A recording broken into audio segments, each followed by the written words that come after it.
right, Ryan Holiday, welcome back to the show. Yeah, thanks for having me. So you got a new book out, Stillness Is the Key, and it's part of this trilogy you've been doing about Stoicism. Ego is the enemy, the obstacle is the way. How is this book a continuation or sort of a capstone of that thinking you've been doing over the years with this idea of Stoicism? What I've been trying to do with the books is take sort of an idea from ancient philosophy and then illustrate it through stories. So The Obstacle is the Way was this quote from Marcus Aurelius about how we can, turn what stands in the way into the way. Ego is the enemy is, about this idea of sort of intellectual humility, batting away pride. You can't learn that which you already know, which is a line from Epictetus. This one started out a little bit more Eastern, the idea of sort of stillness, of clearing the mind, of slowing down. And then as I was researching it, it sort of came flooding back to me how much the Stoics had talked about the same thing. And it's interesting, I've obviously read all these texts all these different times, but I just totally missed that's what they were talking about, which is this interesting thing. And it's sort of a kick I'm on recently, this idea of rereading books. Depending on where you are in your life and what you're going through, it's like you interpret text a certain way. And I just didn't even notice that over and over again, Marcus is like even using the word stillness and talking about, things in a very almost Zen sense. And so the book was sort of just zooming in on that idea of how do we get to a place of sort of inner peace, external peace, not so we can withdraw from the world, but so that we can be better when we are active in the world. Well, I'm going to go back to this idea of you missed it the first time around. What do you think was going on in your life that caused you to miss it? What were you focused on, say, 8 years ago when you were reading these texts? Were you like, that just totally was under the radar? Well, I think being much younger, stillness was not the problem that I had. It was like, it's sort of like, I think what I was reacting to was like, oh, this is how you overcome obstacles. Oh, this is how you sort of get your ego under control. I was responding to what I needed at that point in my life. And then as I got a little older, and I'm sure you relate to this, it's like, oh, you realize like this pace that you're on, this intensity is, although it's been an advantage, is not really sustainable. And so you have to think about it a different way. And there's actually been some interesting studies, and they did this one where they sort of scraped all this data about like what young people versus old people were like writing in blog posts and on social media. And what they found is that younger people tended to associate happiness with achievement, and older people tended to associate happiness with contentment. And I think that's just a natural evolution that we're on. And so, early on, I was looking to the Stoics for what they could help me achieve, what they could help me do, what sort of stresses they could help me manage. And then as I've gotten older and I've been, sort of fortunate and privileged in my career, then all of a sudden you have a different set of problems, which you can't solve with the skill set that the first set of problems were solved with. And ironically, this all ties into a theme that shows up in meditations a lot, which Marcus Aurelius gets from Heraclitus. He says, no man steps in the same river twice. And what he means is that everything is constantly changing, including you and the river. And so as I've gone back and reread a bunch of books, not just the Stoics, but a bunch of my favorite novels, I've found that I'm interacting with the material in a different way, even though like literally it's unchanged. The environment and myself have evolved. And so all of a sudden you're getting something different from the same words printed in the same order. Right. It's a good case for revisiting and rereading books multiple times. Totally. Yeah. Did you have Ben Sass on? Ben Sass. No, have not. Sass, the senator. Sass. Ben Sass, have not.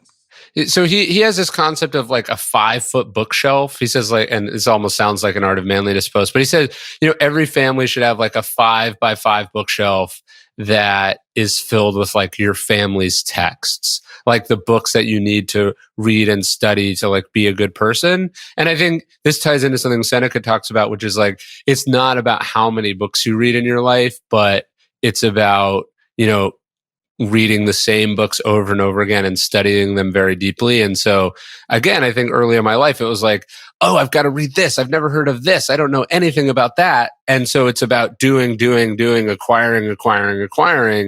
and that at a certain point you go, I don't know if more is the answer. Maybe it's better is the answer. And so you go back and you look at these things and you discover them in a new way. Well, yeah, talking about studies of shifting priorities between younger people and older people, they say the same thing goes with friends. So like when you're young, the priority is like getting lots of friends. And as you get older, the priority shifts to just like winnowing down to like the friends who are like the ones who like give you the most fulfillment. Oh, sure. Yeah. No, that's beautiful. And that's what's so funny philosophically, and all these cliches end up being proven, which is like less is more. Right. So let's talk about what stillness means. Because I think when people, like as you said, when you first started writing the book, it was sort of taking on this Eastern flair. You're looking at Buddhism, Eastern philosophies. And I think people have this idea of stillness being, it just means sitting on a pillow, meditating under a tree like the Buddha. Yeah. But you highlight in the book that's not necessarily the case. Stillness can be active in a weird way. Yeah, I think we've done ourselves a disservice by making the word stillness synonymous with meditation. And there are many people who are sitting and meditating are probably the least still people you could possibly imagine, right? And so what I wanted to do in the book was sort of expand the definition and look at it from an Eastern and a Western sense, a Christian sense. When they talk about when Jesus says, "Peace, be still, and know that I am God," he is not saying sit and meditate. So these are different understandings of the same idea from all these different schools. But at the core of it, I think they are talking about slowing down. They're talking about equanimity. They're talking about having an even keel. They're talking about not being jerked around by interior or exterior forces. So it's interesting. Like there's kind of not two more different schools than the Stoics and the Epicureans, right? We almost take it that they are diametrically opposed. But the Stoic word for stillness is apatheia, and the Epicurean word is ataraxia. And they both have like the same definition, which is like some form of tranquility, not being jerked around by interior or exterior passions. So that's the kind of stillness I'm talking about. And meditation is one way to get there, although I very deliberately do not talk about it at all in the book. You can get to stillness paradoxically on a long walk. You can get it sitting with a journal. You can get it reading a book of poetry. You could also get it, sitting on a porch watching the snowfall, right? Like there's lots of different ways to get to this stillness. And it's when you hear reports from like professional athletes or people who've been in really high pressure situations where they managed to do something incredible, when you sort of parse their descriptions of how they were feeling, what you hear over and over again is some version of that idea of, I wasn't thinking about anything. My mind was empty. I slowed it down. I was perfectly still, even as they were, throwing a touchdown pass or playing a chess match or whatever it is. So I think there's an inherent benefit of stillness, like stillness for its own sake. Mm-hmm. You can strive for there. But I think let's look at like the people who are still like in that mindset where like, I have to do this for a reason. Yeah. Right. So like, what would you say to those people? Like, what are the benefits that come from fostering stillness in your life? Well, what we're doing, whatever it is, but anything at the sort of professional or elite level is really hard, right? So like one of the examples I talk about in the book is professional baseball. And you see these pitchers and these batters facing off, and the hitting a baseball is like the single hardest act in professional sports. You have something like 400 milliseconds to identify and begin the swinging process for a pitch, right? So if you are not still, if your mind is going a million miles a minute, if you're thinking about, an argument you had with the coach, 20 minutes ago, if you're thinking about your contract negotiations that are going to happen at the end of the season, if you are thinking in advance of the home run you're going to hit, you're going to be in trouble, right? Because that 400 milliseconds requires 100% of your energy. Yogi Berra said, it's impossible to hit and think at the same time. And so I think one of the arguments for stillness is that like it's a resource allocation issue. Like when I look at the best things that I've done professionally, I wasn't doing 8 things at the same time. My mind wasn't wandering as I did it. I was like locked in. And so I think one argument aside from just the, you'll feel better as a human being, is like, this is how you get to access 100% of your resources. I like it. So you highlight that there are three areas of life, three domains of life we can find stillness in: mind, spirit, body. And we'll talk about different ways we can access stillness in those three domains. But I'm curious, is it possible to be still in one of these areas, but not the other? And if so, like, what are some examples of that? Well, that's actually sort of my argument in the book, which is that like we are often out of balance. So one of the characters I was fascinated with that I wrote a lot about is someone like Tiger Woods. So here you have a guy who physically, is complete master of himself. Mentally, golf is such a mental game, complete master of himself. And yet, it's hard to argue that sort of spiritually, emotionally, at the soul level, that for a long time, he wasn't, sort of tearing himself to pieces, right? And eventually that part of himself that he kept compartmentalized, but was dealing with all sorts of wounds and urges and passions and, temptations, it eventually overwhelmed and destroyed his considerable mastery of the other two. And it took, basically 10 years for him to claw his way back, with a lot of sort of fits and starts along the way. And so, I talk about someone like Tiger Woods, not from a position of judgment, but to talk about how out of balance we can get. I mean, it's not a coincidence. A lot of these sort of gurus of the Eastern world turn out to sort of be like depraved monsters, right? It's like they have this sort of mental stillness and physical stillness that can sit for hours on end. And then it's like when they get up, they are, doing some Me Too stuff, right? And my point is like, this has to be integrated. You can't be a saint in one part of your life and a monster in the other and expect that to be sustainable. All right, so you have to focus on all three at the same time. Yeah, well, it's like you're tackling it from all these different elements, because it's like, okay, let's say you do get to a place where mentally you can kind of tune things out. You've built a really great environment that encourages stillness, but then in your heart, all you feel are jealousy and rage and insecurity. That's not gonna be sustainable. Or you could be someone who is pure-hearted, but you've developed this hoarding habit, and you walk into your house and it's just chaos and dysfunction, and you're about to be swallowed by piles of your own garbage. Like, that's going to cause a lot of anxiety and worry, right? And so it's how do we tackle this from all parts of it, whether it's the sort of habits that we practice in the course of a day, the discipline we have over our mind, and then also just like the sort of standards and principles that we operate by. I think you're kind of triangulating your way towards some semblance of stillness. That's at least the way I think about it. Well, so let's dig into these three domains. The first section that you talk about is the mind, stillness of mind. And you start off talking about JFK, John F. Kennedy's handling of the Cuban Missile Crisis as an example of finding stillness in mind. So walk us through that and how you think JFK purposely looked for stillness to solve this problem. Yeah, we were talking earlier about sort of active stillness, or what does stillness look like in the real world? How do you make a self-interested case? I think it's hard to find a better example of stillness in the real world that had more of an impact than, John F. Kennedy waking up in 1962 and finding out, hey, the entire balance of nuclear power in the world has shifted overnight. And I am sitting on a powder keg of a situation that, if I'm not careful, literally hundreds of millions of people will die. And he manages over the, subsequent 13 days to de-escalate, to avoid rushing to judgment, to avoid, taking the wrong steps or making irrevocable mistakes. He gets Khrushchev to back down.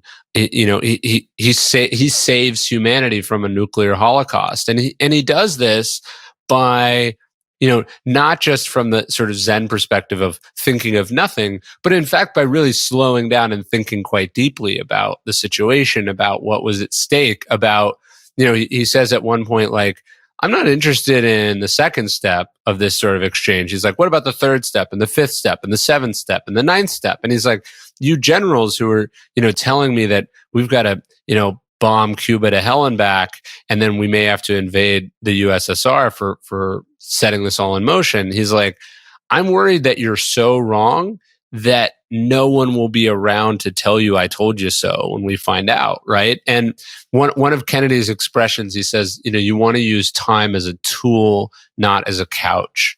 And I think even that the missile crisis, transpires over 13 days is impressive, right? Like, I'm not sure every president who's held office before or since would have had the fortitude and the clarity to allow for that kind of time. And really what Kennedy was doing was allowing Khrushchev to come to his senses, right? It was like 5 or 6 days in that Khrushchev's like, oh man, this was a huge mistake, right? But Kennedy, realizing that this is going to happen, has given him room to back down, and then ultimately we're able to come to a peaceful conclusion. And I mean, he learned from a prior mistake with the Bay of Pig invasion, which failed. Exactly. And like he had that idea, there's like, you got to act, and it just ended up a disaster. And he used that as a learning experience. Like, now I'm going to slow things down this time. Yeah, I think it's almost inconceivable that the same president oversaw Bay of Pigs and the Cuban Missile Crisis, because they were so transformatively different and such transformatively different examples of what leadership is supposed to look like. He was kind of bullied into one, and then he had the strength and the confidence and the clarity to, do the right thing in the second one. And it's just filled with all sorts of, sort of genius little insights, right? Like everyone was like, you got to bomb Cuba. And he's like, well, what's Russia going to do if we bomb Cuba? And they were like, well, we haven't thought that far, He's like, well, if I was president of Russia and someone bombed a place we had missiles, I would be forced to attack. He's like, what do you think Khrushchev's advisors are telling him to do right now, right? Like this sort of practice of empathy was, I think, really important. But one of my favorites is when he decides to put a blockade around Cuba. He's like, look, we're not going to bomb them, but we're not going to let this continue. He's like, we're going to put, our Navy around Cuba and prevent anything from coming or going. He realizes that even blockade sounds a little aggressive. And so he calls it a quarantine. It's the same exact thing, but even the language, down to the language he's using to describe what he's doing, he is thinking about how this is going to be received. So to me, this is just like the peak performance of leadership and presidential power. And hopefully we never have to see anything like it again. But he was just sort of firing on all cylinders there. And he did some like meditative practices unknowingly. Like he would just walk through the rose garden. Yeah, swim. Yeah, he sends a note to the gardener at the White House, thanking her for her important contributions to saving humanity. What I think is really interesting, and you can Google and see these, like Kennedy's notes from the missile crisis survive. Like he was doodling on these legal pads and he was writing kind of mantras to himself, but like you can see a picture of a sailboat that he drew on the White House stationery, as he's having to think about this terrible, weight on his shoulders. And yet he's finding the ability to sort of zoom out and get some perspective. And I think mostly just calm himself down. But both the Stoics and the Buddhists use the metaphor of the mind as muddy water, and that you have to let the dirt and the silt settle down before the water becomes transparent and before you can see through it. And I think that's what Kennedy was doing. But Kennedy's one of those examples too, where he had incredible stillness of mind, but not so still in other areas of his life, particularly like the soul part of his life. Yeah, that's what I mean about this compartmentalization. It's like, okay, so in those 13 days, if you only look at it from a policy perspective or a geopolitical standpoint, he's flawless. But then you zoom in at the personal, and it's like there's a scene where Kennedy has one of his aides, drive in a beautiful co-ed from a college near DC, and they have an affair in a hotel room. And so it's like, he didn't know how the missile crisis was going to end up, right? He couldn't have. But somehow he decided that a good use of those, last few days on Earth would be better spent, hooking up with a stranger than spending it with his wife and children. And so to me, that doesn't strike me as a particularly enlightened decision. And it doesn't sound like someone who's in control of themselves, right? And when you look at Kennedy's sort of twisted relationship with his father, some of it starts to make a little bit of sense. So one of the tactics you suggest for getting stillness of mind is limiting inputs. What did that look like in some of the lives of the famous folks that you came across and talked about in the book? I've always loved this story that Emerson tells about Napoleon, which is that Napoleon would delay the opening of his mail. And he would instruct his secretary to wait sometimes as much as 3 weeks before he checked his mail, knowing that by the time most of these letters were open, they would have been rendered irrelevant by subsequent events. And he said, look, if there's something important, do not delay. But if it's not important, if it's not urgent, if it's good news, like he's like, don't bother me with it. I got, important things to do. And the amount of people that I see today who it's like they wake up in the morning and instead of doing whatever they know they need to be working on, and I know you've written about this a lot with this sort of Eisenhower matrix, they wake up and the direction of their day is determined by, what people have tweeted, in the few hours that they were asleep, or, what unsolicited emails came in, or, whatever is running on CNN that morning. And so I think we have to limit our inputs because naturally we're reactive, right? And we live in a time where there's way more information to react to than is remotely necessary or important. And so we have to really zoom in on what we're going to care about, what we're going to monitor, so that we can not just be still, but so we can excel at the few things that we're, put on this planet to excel in. So for me, that's like I don't watch a lot of news. I don't check my phone in the morning. I have no alerts on my phone. I don't schedule things, usually before noon, because I want to do the important things before I've been interrupted by the various inputs that are coming my way. But what do you say to folks who would say like, well, things are going fast, changing fast. In order to stay ahead of the competition, you have to be on top of all this stuff that's coming in at you. Sure. What would you say to those guys?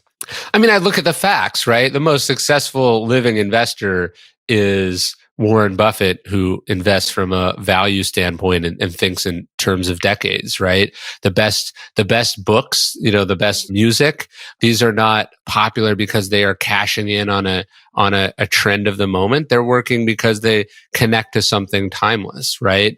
Most of the things that are going on politically right now, if you have any sense of history, you probably have a better grasp on than the person who is refreshing their Twitter feed in real time. So I'm not saying that you want to be uninformed. I'm saying that, following breaking news or up to the minute information is oftentimes the worst way to be informed. Not only is it incredibly inefficient, but it's often very misleading and gives you a false picture of the world. It's like if you pick up, I don't know, Thucydides' History of the Peloponnesian War, and you're reading about this sort of jockeying between, two powers, right? I think this will give you more timeless insight about China and America than, following this sort of petty squabble about, the NBA and the Rockets GM who tweeted about the sort of uprising in Hong Kong, right? So the question is the information that you're going with, is it likely to be rendered irrelevant, or is it likely to be, sort of proven incorrect or insufficient by the next breaking report? And so when we're limiting our inputs, we're not going to live in a bubble, or we're not choosing ignorance. What we're trying to choose is more sort of sustainable, reliable, universal information instead. Right. And books are like a great source of, universal long-term information. Yeah. Look, and obviously as an author, I'm a little biased, but like you think about like this book, it's like I spent 3 years writing it. So that's like for the time that it would take you to read, 10 articles that took probably 10 hours to write, you're getting, 3 years of research and thinking that is a compression of all sorts of, human experience over the centuries. You're getting all of that. And because you're paying for it, the author is much more obligated to deliver you high quality information. And then I would say on top of this, just the meditative experience of sitting down quietly in a corner with a book where you can't be interrupted, where, there's not a million graphics zinging around or noises or updates or whatever. Like, I think reading is just a better medium for stillness than the phone or the television or the desktop. So another tactic for stilling the mind is journaling. What are some individuals that have journaled to find stillness in themselves? Almost every, person you could possibly imagine. Like half of history exists because, people kept diaries and journals. And I think they did it not because they were performing for history, but because they were trying to process and wrap their heads around what they're thinking. Like Marcus Aurelius's Meditations is his diary. It's his journal. But he's not saying, I had fruit for breakfast. He's saying, why do I keep losing my temper? How can I get better at this? Or he's saying, like, why am I so easily riled up or upset or concerned? Why am I so worried about this or that?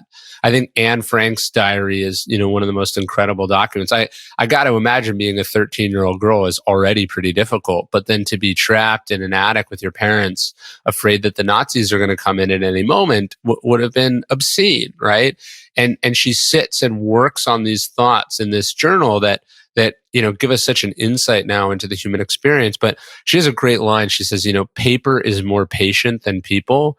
And I just feel every time I find myself getting upset or angry or bitter about something, I try to spend some time, just writing that down and hammering it out of my journal. And I almost always feel better and almost always need to do less, right? I need to say less or argue less or cost someone less because I've taken some of the edge off of that on the paper. I think what it does for me, and I'm gonna. This is my theory. There's probably some psychologist that's confirmed this. I'm definitely sure there's a psychologist that's confirmed this. But I think one of the benefits of journaling is that it allows you to take your emotions and put it through your prefrontal cortex. Right? Because the act of writing is very linear and logical.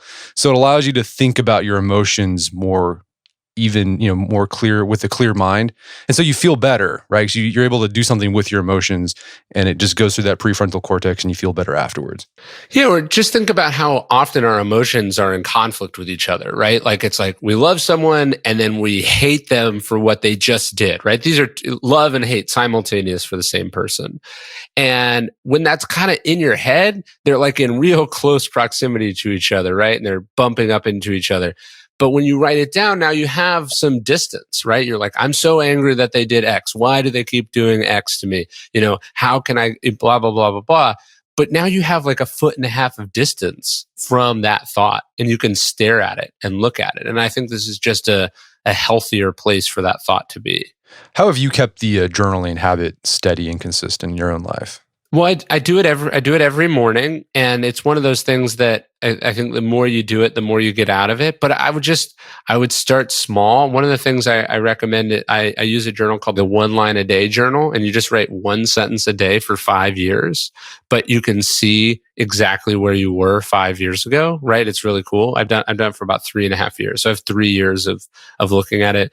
And then a couple of years ago, I made a journal called the Daily Stoic Journal, which gives you like a question to answer every day. So I find that to be really effective and interesting. I guess it's like if you're having trouble journaling, don't just go buy a blank book. I think that's a hard place to start. There's all sorts of cool guided journals that like help you build a familiarity with the habit, that give you prompts, or there's like a specific way to do it. And that can be a great way to start building the habit. Yeah, I like that idea of starting small. Because I think, if you go out and buy a blank journal and you just have like one line, you look at the blank page, like, well, I didn't really journal. And you're just like, right. You stop. So I like start small. You're like, what should I say today? And right. It's like, well, they're telling you. Right. So another way you can find stillness of mind is finding silence. So any examples from people and from history where they purposely found silence to find stillness? I don't know about you, but I don't know how these writers write in coffee shops. It just seems insane to me. I don't get it. I think the environment that you choose to do your work, whether it's creative or otherwise, is so important. Like the open office concept is it's like literally my nightmare. I would rather not have a job than have a job where I have to work in an open office where people can interrupt you at any time. So I was really fascinated by Bill Gates taking these sort of think weeks. He goes off a week or two a year where he just has complete silence and solitude, and he just thinks. He just sort of sits alone and he reads and he catches up and he has ideas and he goes for walks. It's just sort of building up time, both I think daily, but also, sort of regularly in your calendar in your life, where you have time to just be disconnected. Because if you don't have that, what you're preventing is those sort of thoughts that just pop in your head. My next book idea came to me when I was, playing on the beach with my son on a family vacation, and it was early in the morning and it was quiet and there's no one there and we were just hanging out, right? And like I wouldn't have had that had I been in back-to-back meetings, let's say. All right, so get out in nature, disconnect. That's an easy way to do that. Yeah, one thing that I really enjoyed is I went to a monastery for a weekend, which was really nice. Yeah, there's a monastery, Clear Creek Abbey. It is a Benedictine monastery. It's like an hour out of Tulsa. It was awesome. It's like there's no Wi-Fi, there's no cellular coverage, and it's just completely silent there. And it was wonderful. Yeah, and I think what happens oftentimes when you experience that silence is now all of a sudden you can really hear what's going on inside your own head, and you realize that's where the noise is coming from. And then you got to do work on yourself to quiet that down. So let's move to the soul aspect of finding stillness. What do you think are the biggest obstacles of finding stillness in the soul? Well, I think a lot of people are sort of ruled by their emotions. And I'm not saying the alternative is to suppress your emotions, but the Stoics were big at sort of asking, is this emotion, is this urge, is this desire that I'm feeling, is it helpful or not, right? Is it constructive or deconstructive? So I just see so many people just sort of led around through life by a bunch of different feelings, right? Sometimes that feeling is anger. Sometimes that feeling is a need to be loved, right? Sometimes that feeling is it can be any number of feelings, but they're sort of led through life by this sort of emotional reactiveness or this sort of compulsion. And then, sort of unsurprisingly, it doesn't end well. It often gets them in trouble. And so I think what we're talking about is not eliminating all emotions, but just getting to that place of ataraxia, as the Epicureans are talking about, where you're not jerked around by your passions, where you have a sort of a freedom from those compulsions and desires. So in the book, I talk a lot about anger, which I think is a very sort of prominent driver in a lot of people's lives. I talk about sort of envy as one of them, as Theodore Roosevelt said, sort of comparison being the thief of joy. It's the thief of joy, but it's also the driver of a lot of accomplishments. I talk about lust and sort of desire as one to kind of be wary of. And then I think the final is, like, I think a lot of people don't have stillness because of just traumas or experiences that they've had in their life that they've kind of left untreated, right? And so Tiger Woods, John F. Kennedy, both examples of people who sort of experienced profoundly screwed up childhoods from their overbearing fathers, and then instead of processing that, it sort of ultimately led them both right off a cliff. Well, let's talk about this idea of managing or bridling desires, because both the Eastern philosophies and the Stoics, they talk about desire, like desire for more, desire for either more money, status, sex. That was sort of the big driver of suffering. So what did these guys say about what we can do to bridle those desires so we feel like we have enough, that we're content in life? Well, I really became fascinated with Epicurus, because Epicurus has this reputation of being this kind of like depraved hedonist, right?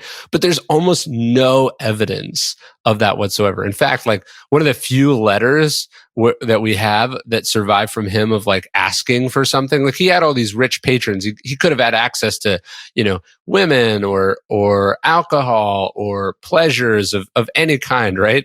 And in this letter, he's asking if this sort of this patron's like, can I do anything for you? And he's like, yes, I'd really like a small pot of cheese. I think that would be wonderful, right? Like here you have a depraved hedonist and he's finding great pleasure in cheese, right? And so Epicurus talks about, he goes like, look, really think about if you get the object of your desire, what are you actually going to feel? Like, what is it actually going to change? Right? Because what we tend to think about, let's say it's talking to a married person and they see someone and it's, oh, I would love to sleep with that person. What they're thinking about is like that moment, right? They're thinking about the sexual encounter, right? And the sort of pleasure of that. But Epicurus is asking them to sort of flash forward to what you think about and how you feel right after, right? Or what happens if you get caught, right? And what happens if you can't stop yourself after, right? Like he's sort of going like, don't just think about the pleasure of the acquiring, think about what this is actually going to do and feel like sort of more comprehensively. And it was a way of kind of checking those desires. It's like we all have lusted over something, right? Let's say it's like career accomplishment. We're like, I want to be X, right? I want to win a Super Bowl. I want to be a best-selling author. I want to be a millionaire. I want to have a big fancy house, right? Or I want to be the CEO of this company. And then we've gotten it, right? Or we've gotten we had something. We wanted to get into Harvard and we got into Harvard. And I would urge you to try to remember what that actually felt like, which is, at least in my experience, and I think this is borne out by the literature, it was kind of a little disappointing, right? It's like it wasn't the magical cure-all that you thought it would be. It didn't transform really anything. You still felt the same desires and urges. You just were directing it to the next thing, right? And so they really want us to stop and kind of think about this because it's what's going to hopefully help us have a little bit of power over that impulse to do it over and over and over and over again. Another aspect of stilling the soul are relationships. How do you think relationships can help still the soul? I was trying to sort of punch back at this weird thing that's taken hold, I think, generationally, but it's pretty universal, I guess, with ambitious people, which is somehow that relationships and success or relationships and achievements are mutually exclusive, or that one kind of takes away from the other. I tend not to find that's true. You and I have talked about Churchill before. Churchill says that his greatest accomplishment was convincing Clementine Churchill to marry him. And she wrote there's a fascinating biography of her that I read a few months ago. But you just see that like in really great people, it was almost always a team effort of some kind, right? And then when I found the opposite, right? Like when I look at people that I thought I admired, and then I find out that they were, terrible mothers or fathers, or that they were, sort of horrible spouses or, horrible children, it just changed. Like Jean-Jacques Rousseau, you find out that he gave all these kids up for adoption. And to me, it like just throws the philosophy right out the window. Or even Buddha, right? The idea that in seeking enlightenment, Buddha walked out on his wife and his young child. It's like suddenly it doesn't feel so impressive anymore. You know what I mean? Right. So, I mean, what in your own experience, well, I mean, not in your experience, like some of the people you've come across, you mentioned Churchill finding, relationships, bringing stillness to his soul. Any other people you highlight in the book? Well, yeah, I think what you find is that often to be great, you're kind of out of balance, right? Like you have an excess in one trait or another. So in Churchill, it was ambition and energy, and it was, a desire to win and all of that. And someone like Clementine balanced that out, right? So they became a really great team. I got to imagine, it's the exact situation just flipped gender-wise with Angela Merkel and her husband. So at least in my relationship, just having someone at home who understands you, who gets you in a way that maybe you being inside you doesn't get, is hugely beneficial. It calms you down. It gives you perspective. But then also it's like, what are you doing all this for, right? Like if you're doing it all and then you're just sitting home alone in your enormous mansion with no one to share it with, or with a revolving door of people that, work for you or want something from you. I don't know. That seems very empty to me. I just pictured There Will Be Blood when you mentioned the empty mansion. Right? That's him. Totally. Yes. Daniel Plainview. It's like, again, what are you doing this for, right? Who are you sharing it with ultimately? So let's move on to the body. So what role does the body play in a still life? Well, I was sort of making a play off sort of mind, body, soul, but in the body, I'm referring to sort of anything sort of physical, right? The environment, actions, movement, all of that sort of thing. It's how do you get to stillness through what you're doing, right? And so, one of the ones I'm sort of a Churchill nerd, but I was just fascinated that Churchill wrote a book about painting, right? Churchill painted 500 paintings in his lifetime. And he said, in the painting book, he talks about how the most important thing that a powerful public person can have is a handful of hobbies, right? And so I think the power of a hobby is that it gives you something else to pour your energy into. It forces you to take time off from what you're doing, and in so doing create some balance, but it also creates room for reflection. So I'm talking to you today from my farm outside Austin, and it's like people go, "Oh, isn't having that farm a lot of work?" And it's like, it is, but it gives me something to worry about that's not, how's my book selling right now, right? Or where's that contract they said they were going to give me, right? It gives me an opportunity to go outside and go fishing. It gives me, my son and I, we went for a bike ride this morning. Like it encourages better behaviors and sources of stillness for me, even though in some ways, and then I'm able to apply that to the work in a constructive way. And so even though it takes me away from the work, it actually makes me better at it. And generally, I think makes me a happier person. Yeah, I liked how you started off talking about Churchill to start off your chapter or your section about body, because a lot of people don't know about this Churchill. Yeah, he painted. He like laid bricks. He enjoyed laying bricks. This is like, during the war, he'd go out to his country estate to build a wall. He enjoyed it. He had his daily routine. You talk about his daily routine, very physically active. He was standing, walking, taking baths, feeding ducks, but it allowed him at the same time to just be a prolific writer. Yes. And then also save democracy, save the Western world during World War II. Yeah, I say in the book, like his paintings are not in museums because they're good paintings. They're in museums because what the person who painted them was able to do through and because of his painting habit. Like after one of the Allied war conferences, Churchill takes a 5-hour car trip to go paint a sunset in Marrakesh. And you can imagine him just desperately needing a few minutes or a few hours to not think about the horrible suffering and struggle and stress. And then we imagine he returned. I think he returns and begins planning the D-Day invasion. So it's not escapism. It's the opposite.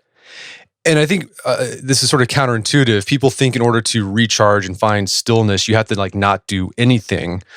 For Churchill, that wasn't true. He even said that a change is as good as a rest.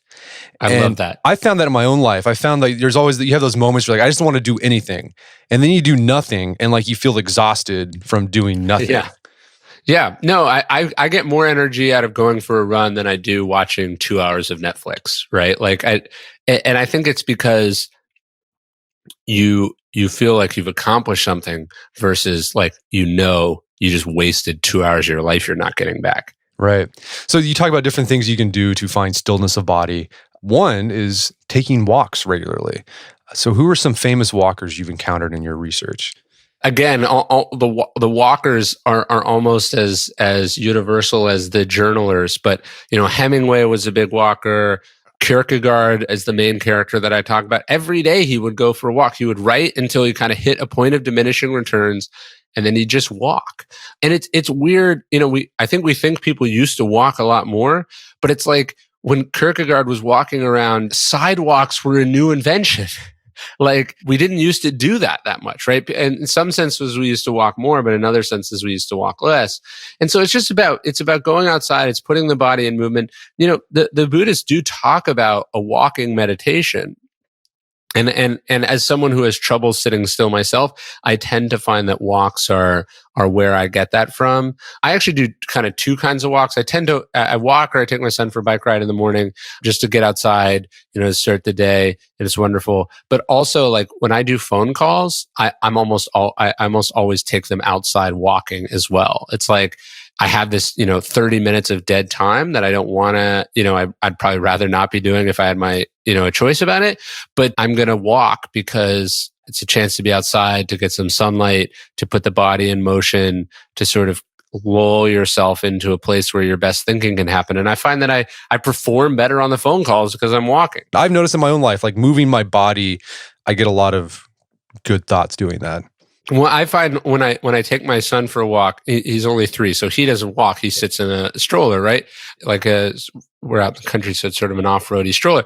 But the point is, on the mornings, like let's say it's raining or it's too cold, that I don't take him on the walk, he's somehow crazier and more amped up throughout the day than he is when we have that walk.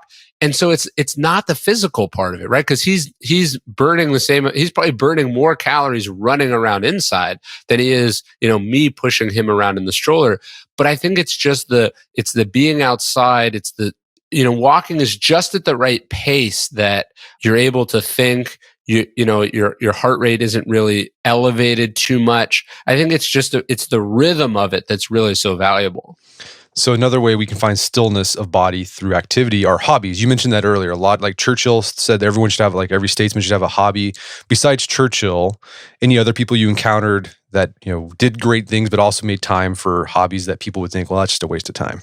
I was fascinated by Churchill's predecessor, William Gladstone, who loved to just chop down trees. That was his hobby. He had this big estate and he would go out, and anytime he saw a dead tree, he was like, I'm chopping that thing down.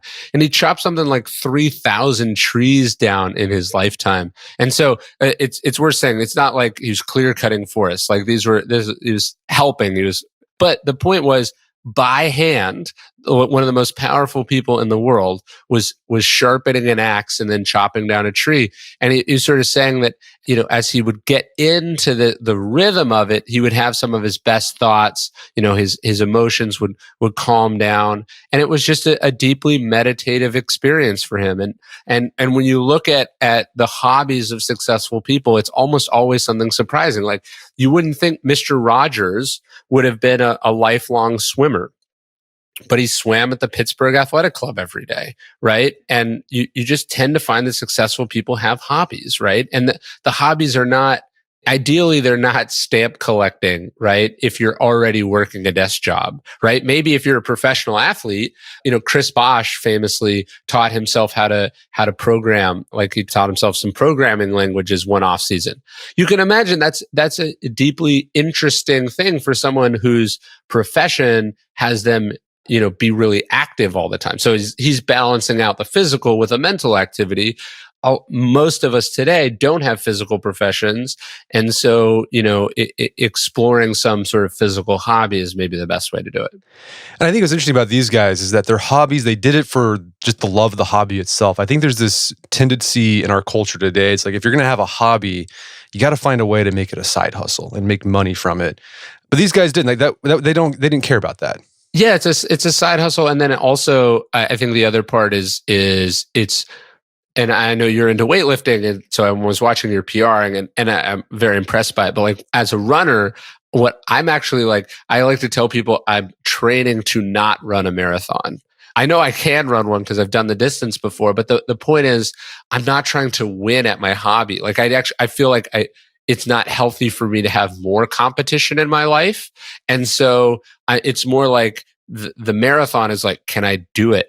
Right? Can I do it on a regular basis? Not, can I win at exercise? And so I think it can be important depending on your personality. So this isn't a one size fits all thing, but don't turn don't suck the fun out of your hobby by making it results based. I think that's what's so great about Churchill's paintings is that he wasn't very good at it, right? Like he loved it, but he certainly wasn't world class. No, I think it's interesting. I with my hobby with weightlifting, it's like my main hobby I got. When I first started, it was very like oriented on the results, and it was a big driver of my motivation. But I found like really like this year, 2019, I just don't really care. Like I just train because I enjoy it. And if like the PR comes, great, fantastic. If it doesn't, no big deal. I still enjoy it. But like before, if I didn't hit a PR, it would just like ruin my day. And like, I don't care anymore. I just enjoy the moving. And I think that's sort of that's what happens as you mature in a hobby or an interest. Yeah, and that's where I'm trying to get in my writing career, but it's also what I'm trying to say in the book generally, which is like, it's not that you get to a place of stillness and suddenly you don't care about your job anymore, that you don't do it's no, you want to be great at what you're doing and you want to improve, but you want to be coming to it from a place of fullness rather than a place of craving. So it's like the weightlifting, if it's like, hey, I have to get this PR because if I'm not improving, I suck, or I'm bad or someone else is better than me. It's exactly as you're saying. It's like, I genuinely love doing this and I'm going to keep doing it. And from the love and from the commitment, as it happens, the byproduct is often better results. Right. This goes back to the Gita. That's like the main message of the Bhagavad Gita, right? It's like you just love the work for the work itself. Like, don't worry about the rewards of it. Yeah, I talk about that in Ego is the Enemy. It's like the effort has to be enough because you don't control the results. At least in weightlifting, you kind of do, or running, you kind of do, right? But it's like I had to get to a place with writing where it's like, when this book came out, it debuted at #1. It was wonderful, but I didn't control that. It just as easily could have been like all my other books, which is that it sold well, but was somehow snubbed by the Times list, right? And it's like, if I had decided that success was this thing I didn't control, not only would I be upset, but I would have rendered this meaningful experience that I just went through as somehow less significant because somebody else decided that that's what it was. And that's not a place of fullness. That's what craving gets you. Did you enjoy writing this book the most compared to the other two? I really did. But I don't think it was an accident. I mean, I really had to remind myself. This was the first time on a book that I really forced myself to slow down. And I also sort of actively thought throughout the process, it was like, okay, like, did you, like, consider the book done today, right? Like, it's like, I'm finishing for the day. I don't know whether I'm going to get to come back to it tomorrow because you don't know, right? We could go at any moment. I wanted to, so am I actually enjoying and feeling gratitude and feeling sort of purpose in the day-to-dayness of it, not in the, I'm working hard every day for the next 2 years so that when this comes out, I will be rewarded. Right? To me, that's a very fragile, vulnerable strategy. You want to, it's a much more resilient strategy to be like, I am getting benefits out of this every day for 2 years. And then it comes out. And if you get the results, that's extra. But if you don't, you already got your money back. You already got your investment back.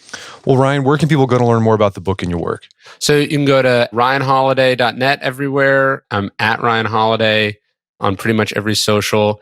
And then we should probably tell people about Daily Dad as well if you want a sort of father-inspired meditation on philosophy and self-improvement. Yeah, that's the new newsletter you got coming out. Is that delivering now? Yeah. Just go to dailydad.com. Dailydad.com. Well, Ryan Holiday, thanks for your time. It's been a pleasure. Yeah, thanks for having me. My guest today is Ryan Holiday. He's the author of the book Stillness Is the Key. It's available on Amazon.com. Check out his website, ryanholiday.net, where you can find out more information about his work. Also, check out our show notes at aom.is/stillness, where you can find links to resources where you can delve deeper into this topic.